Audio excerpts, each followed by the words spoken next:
आज मैं एक कहानी सुनाती हूँ।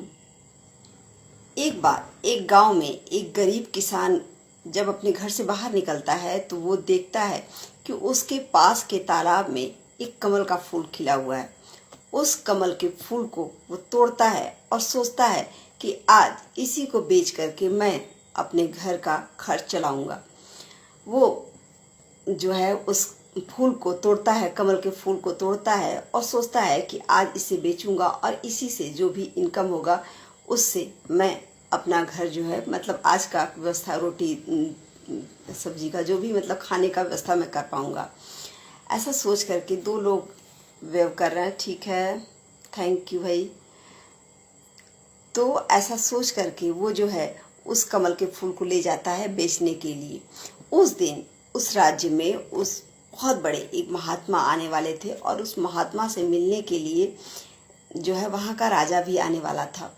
तो वो फूल को ले जाता है और जो ही बेचने के लिए ले जाता है तो एक सेठ उसके पास आता है और कहता है मुझसे 500 चांदी के सिक्के ले लो और ये फूल मुझे दे दो ताकि मैं इसे महात्मा जी को दे पाऊंगा, उनसे आशीर्वाद ले पाऊंगा। वो आगे बढ़ जाता है, कहता है कि नहीं ठीक, मैं इसे भी नहीं बेचूंगा। फिर थोड़ा आगे जाता है तो और एक दूसरा सेठ मिलता है, उससे कहता है कि मुझे और 1000 से चांदी के सिक्के ले लो, इस फूल को दे दो क्योंकि इस टाइम ये बेमौसम खिला है और ये फूल अगर मैं राजा को दे देता हूँ तो राजा खुश हो जाएंगे। राजा जी आने वाले हैं और राजा जी जो है महात्मा को स्वागत के लिए आने वाले हैं, तो मैं महाराजा को दे दूंगा और महाराजा बहुत खुश हो जाएंगे। वो कहता है कि नहीं, मुझे अभी नहीं बेचना है। फिर उसके बाद थोड़े आगे जाता है तो वहाँ उस राजा का मंत्री जो है वो आता है और कहता है कि मुझे ये फूल दे दो, मैं महाराज को दे दूंगा ये फूल, और महाराज अगर महात्मा को देंगे तो महात्मा जी महाराज मुझसे प्रसन्न हो जाएंगे और महाराज जो है महात्मा जी को दे देंगे। तो ऐसा सोच करके वो जो है कहता है कि मंत्री जो है कहता है कि मुझे ये फूल दे दो, लेकिन वो बोलता है कि नहीं, मुझे ये फूल अब बेचना ही नहीं है।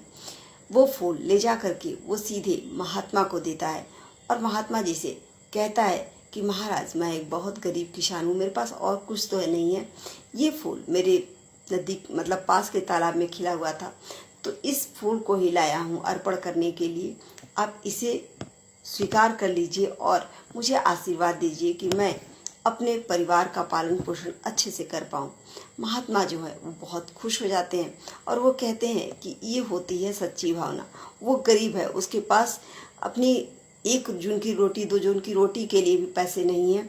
वो चाहता तो बेच करके बहुत सारे पैसे कमा सकता था, लेकिन वो आशीर्वाद लेना चाहता है, भगवान की भक्ति को पाना चाहता है।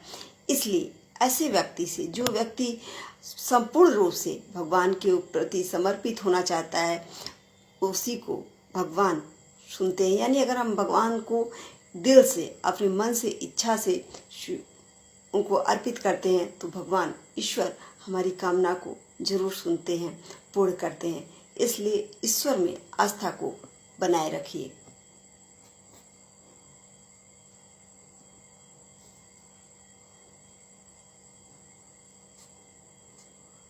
दो लोग ज्वाइन हुए हैं।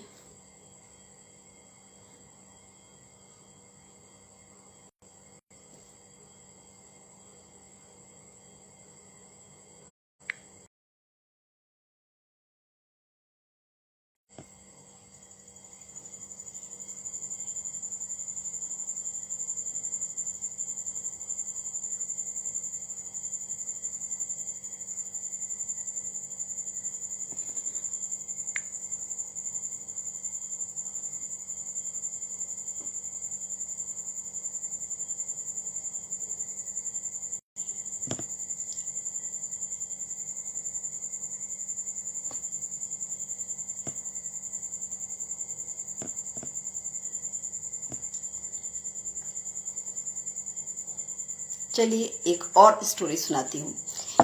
एक बार नारद मुनि जो है वो आते हैं धरती लोक पर और विचरण के लिए, और विचरण कर रहे होते हैं तो एक किसान के खेत में जाते हैं। किसान जो है बहुत मेहनत करके, दिन भर मेहनत करने के बाद थका हुआ था और वो अब भूख लगी थी तो खाने के लिए बैठा हुआ था।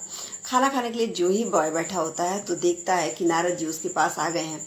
तो नारद जी को कहता है कि महाराज, मतलब आप तो पूरे धरती और स्वर्ग हर जगह विचरण करते हैं, तो कृपया बैठिए और मेरे साथ जो भी रूखा सूखा है उसे थोड़ा सा खा लीजिए और मुझे एक प्रश्न का उत्तर दीजिएगा। भगवान से जब जाइएगा स्वर्ग लोक में तो भगवान से पूछिएगा कि भगवान मुझे अपने पास कब बुलाएंगे।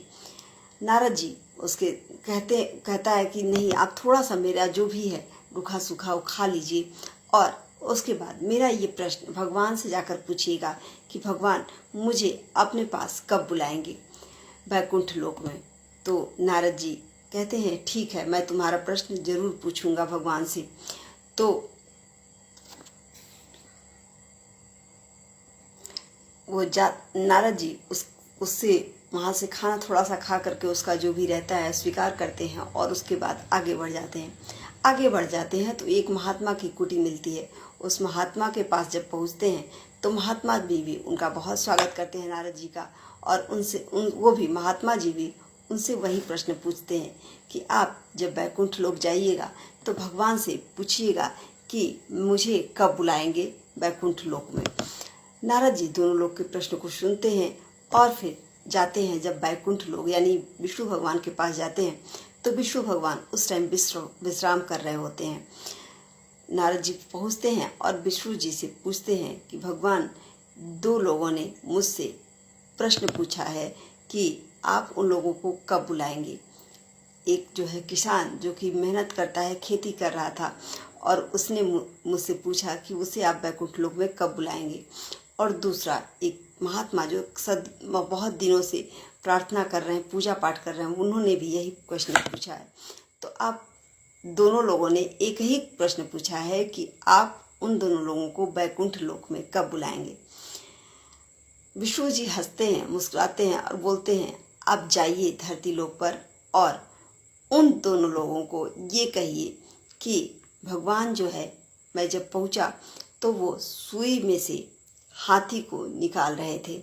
जब वो लोग पूछेंगे कि भगवान क्या कर रहे थे जब आप पहुँचे, तो आप यही कहिएगा कि मैं सुई में से हाथी को निकाल रहा था। नारद जी मुस्कुराते हैं और कहते हैं भगवान ये क्या कह रहे हैं। वो आते हैं धरती लोक पर और फिर वहीं पर पहुँचते हैं जो महात्मा जी रहते हैं। महात्मा जी के कुटी के पास जब पहुँचते हैं तो महात्मा जी पूछते हैं कि जब आप गए थे तो भगवान उस टाइम क्या कर रहे थे। नारद जी कहते हैं कि भगवान उस टाइम सुई में से हाथी को निकाल रहे थे। जो महात्मा जी रहते हैं वो हंसते रहते हैं, ये कैसी बात है, आप ऐसे मजाक कर रहे हैं। महात्मा जी बोलते हैं कि ऐसा तो नहीं हो सकता। वो मुस्कुराते हैं और अपने कुटिया में वापस चले जाते हैं। फिर वो उसी किसान के पास पहुंचते हैं। किसान भी वही क्वेश्चन पूछता है कि जब आप भगवान के पास पहुंचे तो भगवान क्या कर रहे थे। नारद जी बोलते हैं कि भगवान सुई में से हाथी को निकाल रहे थे। जो किसान रहता है बहुत खुश होता है, कहता है कि जब एक छोटे से बीज से इतने बड़े बड़े वृक्ष निकल जाते हैं, नीम के एक छोटे से बीज से एक इतना बड़ा विशाल पेड़ निकल जाता है, तो ईश्वर तो कुछ भी कर सकते हैं। ईश्वर के बस में सब कुछ है। वो नाचने लगता है, कहता है कि ईश्वर कुछ भी कर सकते हैं, मुझे ईश्वर पर बिल्कुल विश्वास है और वो एक न एक दिन मुझे जरूर बुलाएंगे, ऐसा वो कहता है। यानी उसको ईश्वर पर पूर्ण आस्था थी कि ईश्वर जो भी करते हैं वो सही करते हैं और ईश्वर कुछ भी कर सकते हैं।